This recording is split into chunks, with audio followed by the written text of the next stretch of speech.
E aí pessoal, tudo bem? Bem-vindo a mais um vídeo aí do canal. Hoje a gente vai estar falando sobre capacidade de carga de fundações diretas ou também fundações superficiais, certo? Antes de começar, eu quero agradecer quem comentou os vídeos passados aí. Muito obrigado aí pelos comentários, pelas curtidas e também pelas inscrições que a gente teve. A gente está agora com 147 inscritos, já é um bom começo aí do canal, certo? Vamos lá então. Nesse vídeo eu quero falar sobre capacidade de carga e para começar a gente precisa falar de dois grandes estudiosos aí, que é o Terzaghi e Skempton. Foram dois grandes engenheiros que iniciaram estudos aí na mecânica do solo e eles fizeram alguns feitos importantes, históricos aí na teoria das fundações, certo? Então existem duas fórmulas principais. Na verdade existem outras fórmulas também, mas existem duas fórmulas principais que a gente constantemente vê nos livros, que é a fórmula de Terzaghi e a fórmula de Skempton. Para começar a falar sobre capacidade de carga, a gente tem que entender que uma fórmula básica que a tensão admissível do solo ela é a tensão de ruptura pelo um coeficiente aí de segurança, certo? Primeira coisa, esse coeficiente de segurança ele é encontrado devido a algumas formas, alguns métodos que é preciso levar em consideração para encontrar esse coeficiente. A gente tem uma tabela que fala que a partir de 3 categorias a gente determina esse coeficiente, tá? Na categoria A a gente tem pontes, estruturas hidráulicas, muros de arrimo aí, e outras estruturas típicas, e provavelmente essa prospecção, para mim encontrar o coeficiente de segurança, é entre 3 e 4 ali, é um coeficiente bem alto. Então para esses tipos de estruturas eu vou ter esses coeficientes. Na categoria B eu vou ter entre 2,5 e 3,5, que são pontes rodoviárias e industriais também, grandes galpões industriais. E na categoria C, que é mais utilizado hoje para nós e para esse curso é fundamental, que é os prédios de escritórios ou apartamentos, que é entre 2 e 3 aí. Em alguns casos a gente usa 2 e em alguns casos a gente usa 3, certo? Eu mostrei essa tabela mais para a gente ter uma informação mais precisa do que é esse coeficiente. Voltando aqui para esse slide, eu vou ter aqui o que esses fatores que determinam o meu coeficiente são as fórmulas teóricas, as provas de cargas e também a experiência acumulada em uma determinada região. O que eu estou falando de fórmulas teóricas? É as fórmulas que existem. Por exemplo, a fórmula de Terzaghi é um exemplo de encontrar a capacidade de carga, assim como eu tenho uma fórmula para encontrar o meu coeficiente. Não é necessário abordar isso agora, porque a gente vai fazer exercícios no próximo vídeo. E também esse coeficiente, não de acordo com a norma, é um coeficiente, digamos que os estudiosos que fizeram a norma, os críticos que fizeram essa norma, eles meio que intuitivo, eles determinaram alguns coeficientes. Alguns coeficientes são determinados intuitivamente, outros não, outros são através de cálculo. Por exemplo, um exemplo básico, o coeficiente 1,4 para usar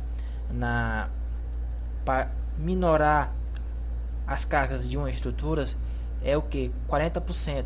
Eu tô adicionando 40% ou estou diminuindo 40% da minha estrutura. Alguns coeficientes não, eles precisam ser deduzidos. Muitas das vezes ele precisa ser deduzido. É feito testes laboratoriais e esses coeficientes são deduzidos. Desculpa. Também existem as provas de carga, que tem a prova de carga estática e a dinâmica. A gente vai estar falando um vídeo só sobre prova de carga, que é para a gente entender as provas de carga melhor. É uma forma também de digamos que eu obter, eu estipular um coeficiente de segurança.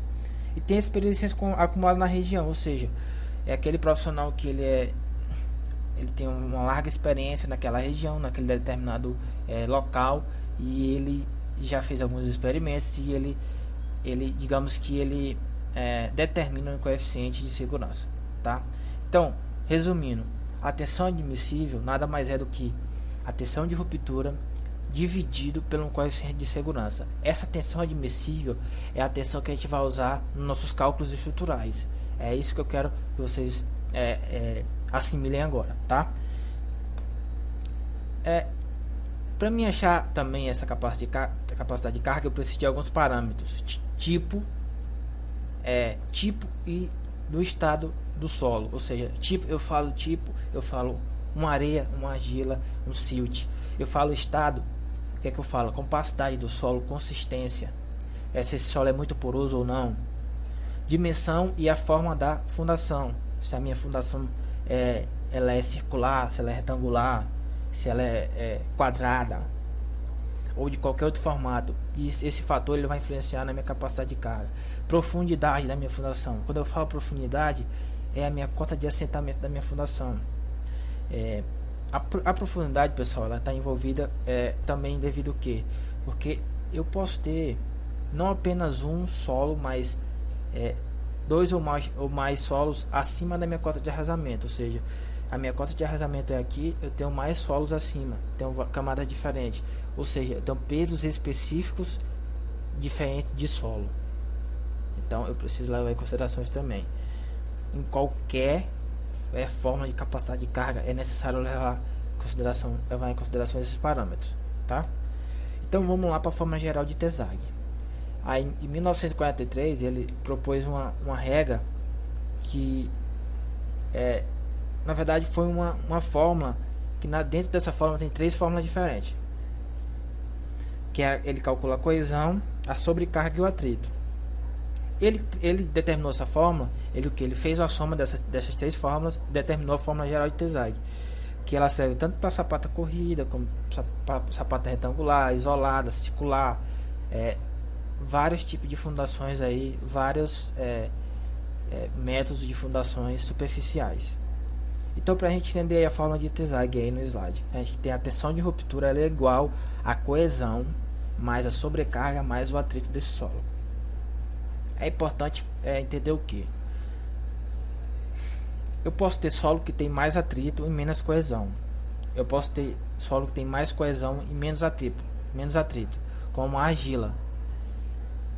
Eu posso ter diferentes tipos de solo e eu vou levar em consideração qual é o solo que eu tenho para entrar com os valores nessa fórmula.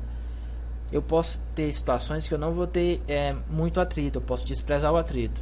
Em outras situações eu vou ter pouca coesão, eu posso sim desprezar essa coesão. Vai depender do profissional, certo? Então é basicamente isso. Eu preciso de fatores de coesão, de sobrecarga e de atrito para me calcular a minha capacidade de carga. Esses fatores eles já são testados em laboratório, feitos experimentos que a gente só aplica no nosso dia a dia. Vamos determinar os fatores aí. O C é a coesão do solo, o NC, o NG, o N-gama é os coeficientes de capacidade do solo, o SC, o SQ e o S-gama é fatores de forma, que eu já falei. O Q ele vai ser a pressão efetiva do solo, ou seja, o quanto esse solo acima da minha cota de assentamento ele está pressionando a minha fundação, ou seja, pressionando, eu vou ter outros tipos de solo acima, certo? Peso excessivo de cada camada e menor dimensão da sapata, eu vou levar em conta a menor dimensão da sapata. Em todos os casos de cálculo eu sempre vou levar em conta a menor dimensão, que eu vou estar estabelecendo a pior situação para o meu cálculo, certo? Então basicamente é isso. Eu vou deixar esse slide no final, vocês aqui na descrição, vocês baixem para vocês darem uma olhada, certo? E os coeficientes de capacidade de carga, eu vou ter essa tabela. Aqui do lado eu tenho o ângulo de atrito do solo. Qual é o ângulo de atrito desse solo? Eu vou ter aí um ângulo de atrito. Para cada ângulo de atrito eu vou ter um coeficiente de capacidade. Isso aqui a gente vai apenas tirar dessa tabela para colocar no nosso exercício, certo? Da mesma forma, fatores de forma. Eu vou tirar esses fatores aqui de forma e vou jogar na minha fórmula e vou para me calcular minha capacidade de carga. Esses fatores estão aqui na fórmula, eu vou apenas tirar esses fatores. Quando é que a gente vai entender realmente capacidade de carga? Quando a gente estiver fazendo o exercício. Eu estou fazendo a introdução e estou dando as definições para vocês entenderem quando a gente estiver fazendo o exercício, certo? E tem a fórmula de Skempton, que é a segunda fórmula que a gente vai poder tentar abordar. Em 1951 ele, a partir do estudo já de Tesague, ele conseguiu definir essa fórmula dele também, que a tensão de ruptura ela é o que? Eu tenho que deixar bem claro que Skempton ele focou mais na parte no solo argiloso, que ele fez essa grande, ele teve essa sacada no solo argiloso. Então, para determinar a tensão de ruptura pela fórmula dele, a gente tem a coesão da argila, certo? A gente está falando de argila, tem a coesão da argila, a gente tem o coeficiente de capacidade de carga e a gente tem também a pressão também. A pressão ela vai depender também das camadas superiores. A gente tem a profundidade de assentamento e a gente tem a menor dimensão da sapata.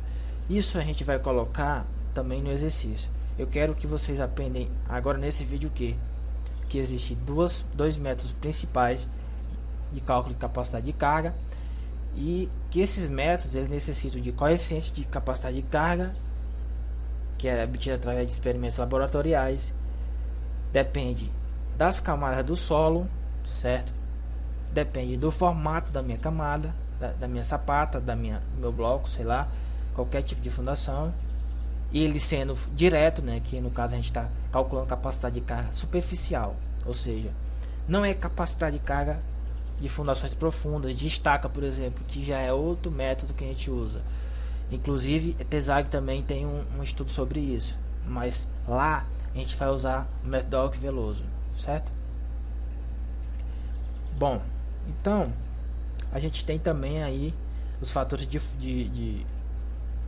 os coeficientes de capacidade de carga para a fórmula de Skempton nessa tabela, certo? A gente vai ter uma relação aí da quadrada ou circular e da fundação corrida, da sapata corrida no caso.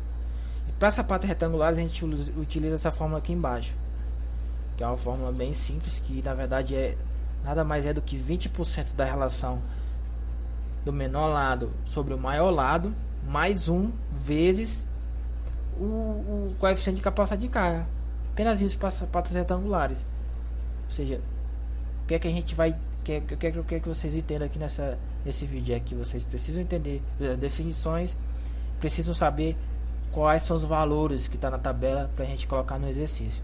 No próximo vídeo já vai ser um exercício falando sobre capacidade de carga, e a gente vai estar usando ou a fórmula de Tesague ou a fórmula de Skempton. Espero que vocês tenham aprendido alguma coisa aí nesse vídeo, tá? Se vocês tiverem alguma dúvida, vocês podem comentar aqui embaixo, que eu vou estar respondendo sem ter problema. Não se esqueçam de se inscrever no canal, clicar em like aqui embaixo, gostei. E também tem o meu blog, engenhariadeestruturas.com.br, você pode acessar lá. A gente está iniciando aí alguns artigos no blog interessantes, tá? Então eu vou ficando por aqui, até o próximo vídeo, a gente se encontra lá, valeu!